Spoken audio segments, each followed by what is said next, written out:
हाय बच्चों, आज हम आप लोग के लिए इक्वेशन ऑफ मोशन का ज्योमेट्रिकल मेथड से कैसे प्रूफ करते हैं वो मैं आपके लिए लेकर आया हूँ, जो पिछले वीडियो में मैंने शुरू किया था लेकिन छूट गया था। तो आज हम लोग का टाइटल है ज्योमेट्रिकल मेथड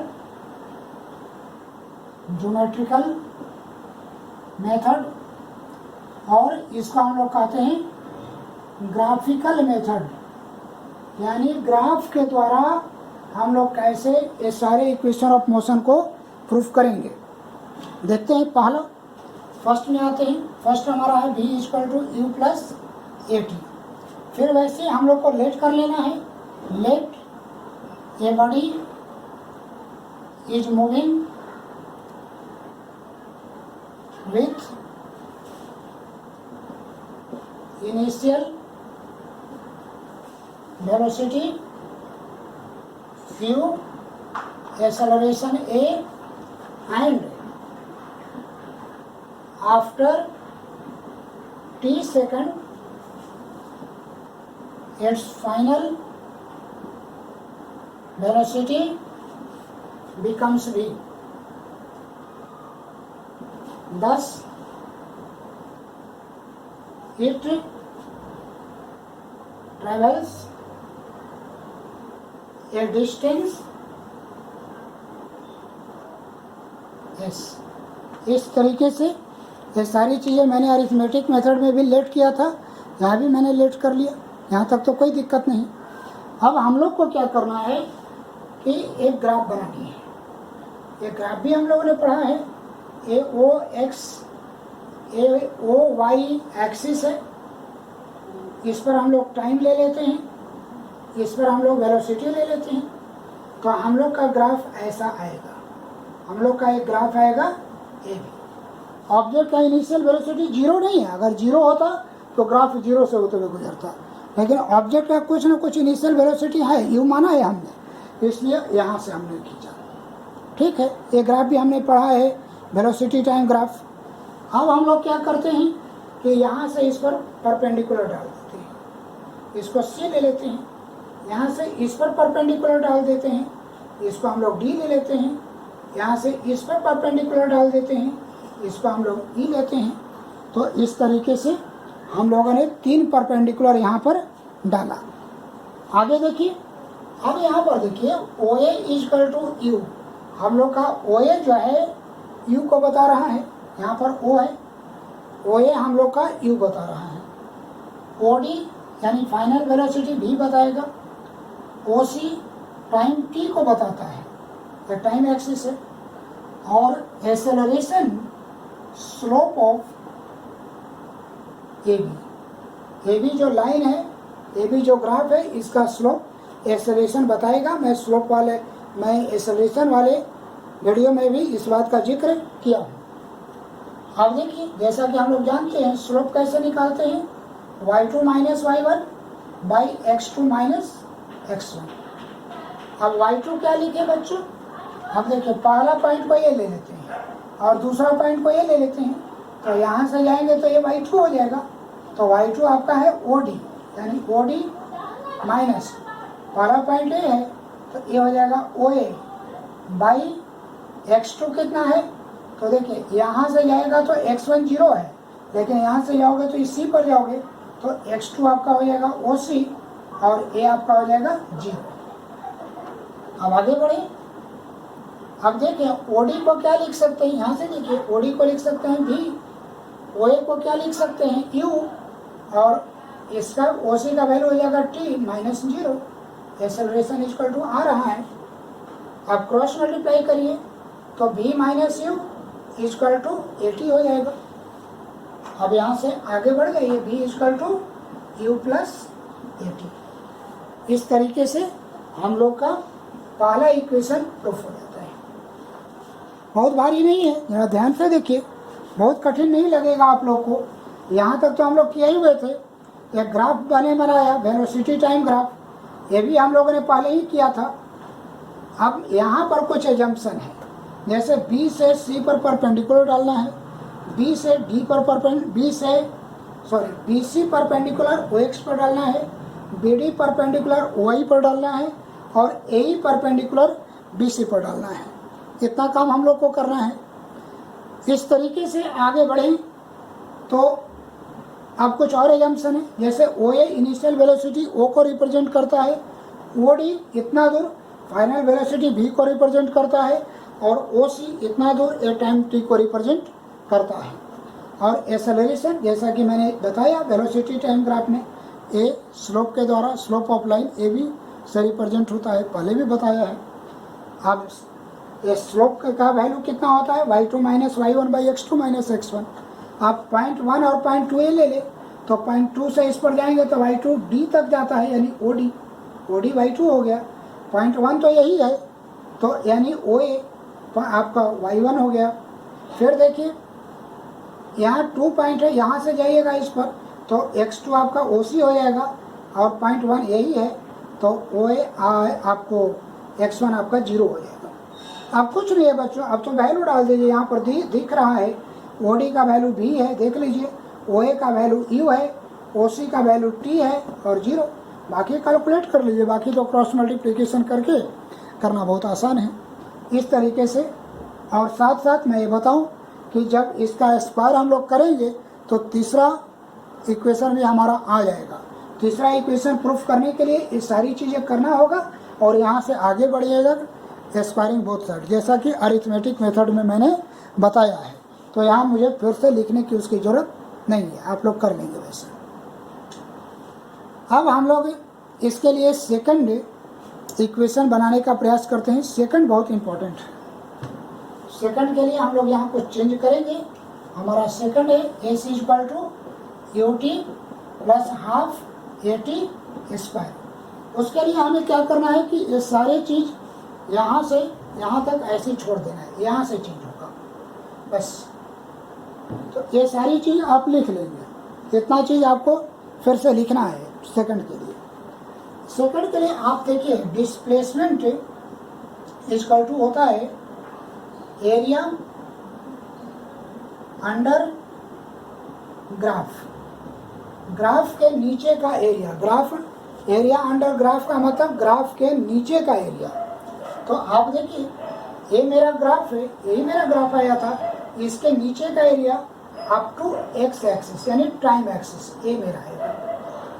अब इस शेप की बात देख लीजिए, ये शेप कैसा होगा तो देखिए ध्यान से, ए लाइन और ए लाइन पैरेलल लाइन है लेकिन ये दोनों लाइन पैरेलल नहीं है। तो जिस क्वाड्रिलेटरल में दो साइड पैरेलल हो और दो साइड पैरेलल नहीं हो उसको ट्रेपेजियम कहते हैं। यानी एरिया अंडर ग्राफ का मतलब कि area of trapezium O A B C, यहाँ ओ है, O A B C trapezium का एरिया मुझे निकालना है। अब ट्रेपेजियम का एरिया होता है 1/2 into height into sum of parallel sides, ये होता है। आगे बढ़ते हैं, अब इधर आ जाते हैं। इक्वल टू 1/2 हाइट किसको कहते हैं बच्चों?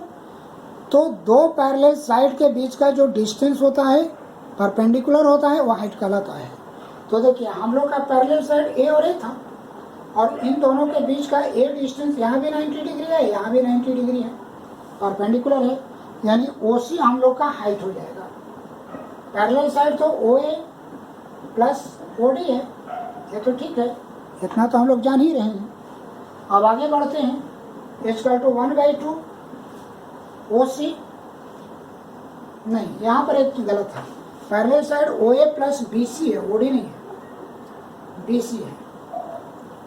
लेकिन आप देखिए ओ सी बी डी यह एक रेक्टेंगल है और रेक्टेंगल में अपोजिट साइड इक्वल होता है, तो जहाँ पर बी सी है वहाँ पर ओ डी डाल सकते हैं, ओ ए प्लस ओ डी, ठीक है।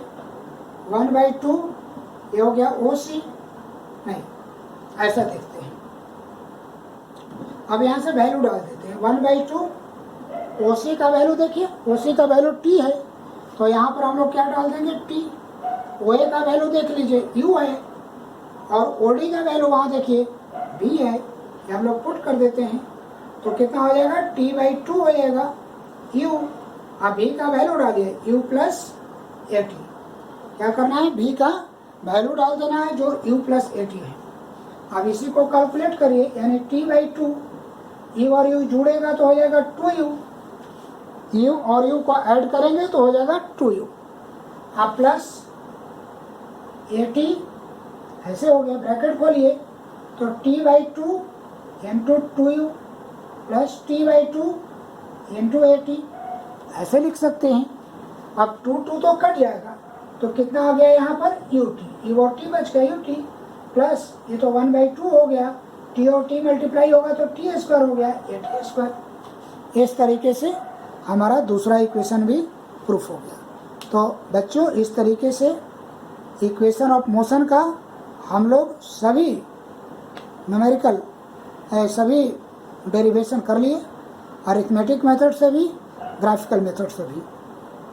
अब हम लोग आगे बढ़ते हैं, इस पर एक टॉपिक और हम लोग को पढ़ना रह गया है, इसके बाद न्यूमेरिकल मैं अंत में करवाऊंगा।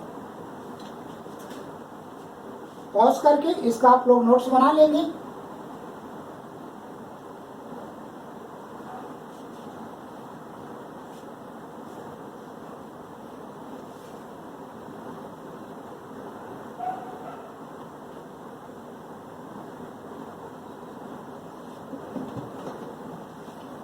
अब देखें, अब आगे हम लोग को एक छोटा सा टॉपिक पढ़ना है, circular motion, uniform circular motion. आगे जो टॉपिक पढ़ना है हम लोग को वो कहता है यूनिफॉर्म सर्कुलर मोशन। तो चलें शुरुआत हम लोग करते हैं। सर्कुलर मोशन का मतलब तो बहुत स्पष्ट है कि कोई ऑब्जेक्ट सर्कुलर पाथ पर मूव कर रहा होगा, जैसे सर्कुलर मोशन इसका जिक्र हो रहा है। तो मान लेते हैं कि ऑब्जेक्ट ऐसे मूव कर रहा है, ये सर्कुलर मोशन है। यूनिफॉर्म सर्कुलर मोशन का मतलब होता है कि उस ऑब्जेक्ट की वेलोसिटी स्पीड कांस्टेंट होगी, यानी if the velocity of the object moving on the circular path is constant then it is called the uniform circular motion. If the speed of a body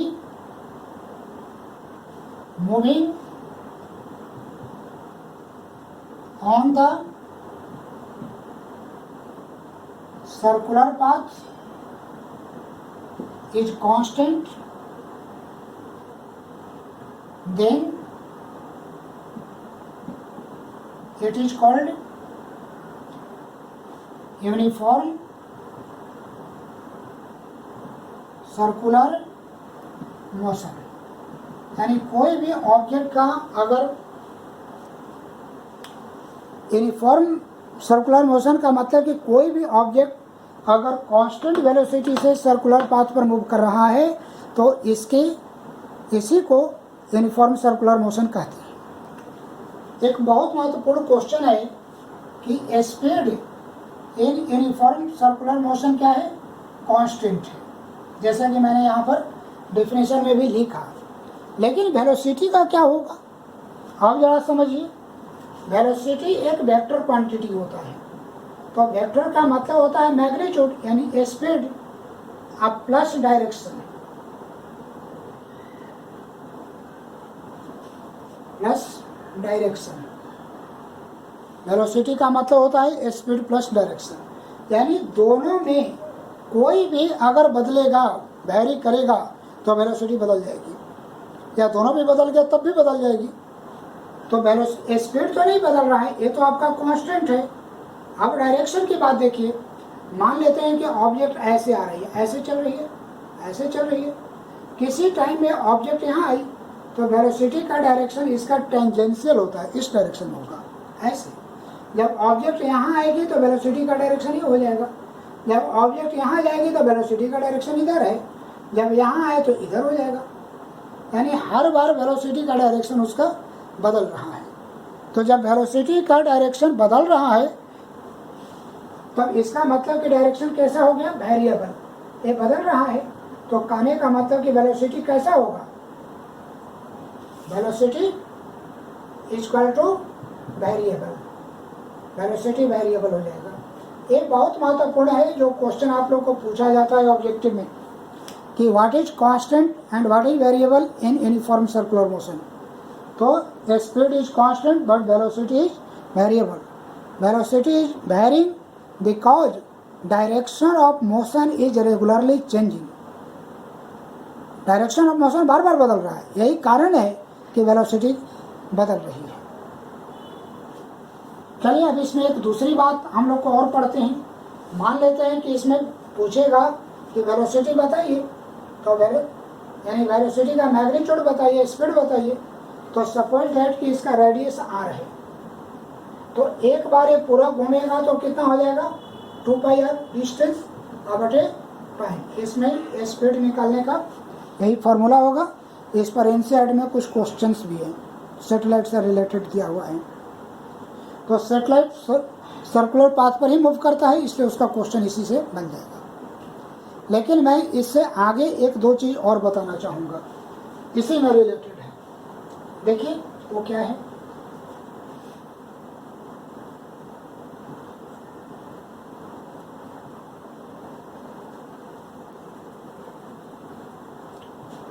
अब इसमें एक चीज हम बताएंगे, angular displacement. तो कोई भी ऑब्जेक्ट जो सर्कुलर पाथ पर मूव कर रही है, ऐसे सपोज दैट कि किसी मोमेंट में ऑब्जेक्ट यहाँ पर है, इसकी पोजीशन यहाँ है ए पर, और चलते चलते ये ऑब्जेक्ट यहाँ पर पहुँच जाती है। ऐसे मूव करते करते ऑब्जेक्ट यहाँ पहुँच जाती है। तो इस प्रकार से एक थीटा एंगल आगे बढ़ती है, और इसी को हम लोग कहते हैं एंगुलर डिस्प्लेसमेंट। तो एंगुलर डिस्प्लेसमेंट का फॉर्मूला क्या लिखेंगे, एंगुलर डिस्प्लेसमेंट। इसका डेफिनेशन हो जाएगा कि angle subtended by a body moving on the angle subtended by a body moving on the circular path at the center of circle is called angular displacement।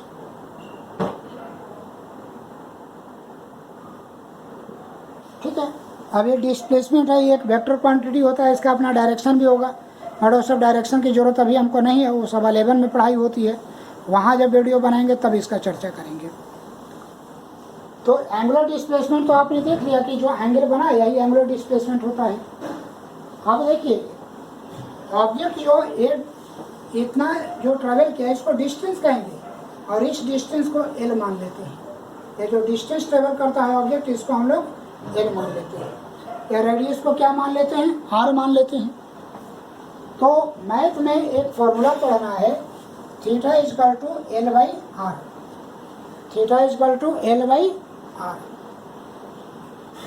और यहाँ से L बराबर कितना हो जाएगा, थीटा इंटू आर हो जाएगा। Cross multiply कर लीजिए। जब मैथ में पढ़ाई होगी, कभी आगे 11 क्लास में जाएंगे तो इसकी पढ़ाई होती है कि थीटा जो होता है एक आर्क और ये रेडियस का रेशियो होता है। अब क्या करते हैं कि इसको दोनों साइड टाइम से डिवाइड कर देते हैं, थीटा आर बाई टी। तो डिस्टेंस बटे टाइम क्या होता है, वेलोसिटी। अब एक नया टर्म है थीटा बाई टी, इसको ओमेगा पढ़ते हैं, और ये आपका क्या है आर। तो इस तरीके से velocity equal to omega into R, एक नया फॉर्मूला मेरा निकल गया। मैं अभी चर्चा करूंगा कि ओमेगा क्या होता है। ओमेगा को हम लोग एंगुलर वेलोसिटी कहते हैं। अब ओमेगा जो हम लोग का है वो है एंगुलर वेलोसिटी। तो जैसे लीनियर वेलोसिटी होती है वैसे एंगुलर वेलोसिटी भी होगी। कि इसको क्या करेंगे, तो omega equal to angular displacement by time. जैसे लीनियर वेलोसिटी बराबर डिस्प्लेसमेंट बाई टाइम, वैसे एंगुलर वेलोसिटी बराबर एंगुलर डिस्प्लेसमेंट बाई टाइम। और इसका यूनिट क्या हो जाएगा, तो थीटा का यूनिट रेडियन और टाइम का यूनिट होता है सेकंड। तो ओमेगा का हो जाएगा रेडियन पर सेकंड। तो यहाँ पर एक फार्मूला वेरीफाई हो गया, V equal to omega into R. ये फार्मूला जनरली सभी बुक में नहीं दिया हुआ रहता है, लेकिन मैं फिर भी आपको बता दिया। ये फार्मूला ड्राइव करने के लिए एग्जाम में आता है कभी कभी। सबसे इम्पॉर्टेंट टर्निंग पॉइंट इसका बच्चों यहीं पर है कि ए आपको आएगा तो ये तो तुरंत बन जाएगा, ए आना चाहिए। और एक टर्म इसको ओमेगा पढ़ते हैं, या डब्लू थोड़ा सा ऐसे चिन्ह टेढ़ा करके, डब्लू को थोड़ा ऐसे टेढ़ा करके हम लोग लिखते हैं, ओमेगा पढ़ा जाता है। तो इस तरीके से हम लोग पूरा सिलेबस कंप्लीट कर लिए। अब अगला वीडियो मैं सिर्फ आप लोग को न्यूमेरिकल बताऊंगा इसका, और इस तरीके से मोशन इन वन डायमेंशन का पूरा चैप्टर क्लास 9 के लिए, CBSE ICSE किसी बोर्ड के लिए हो वो खत्म हो गया। मेरे चैनल को सब्सक्राइब करें, अपने दोस्तों को बताएं और सबको लाभ हो, मैं यही उम्मीद करता हूं। Thank you.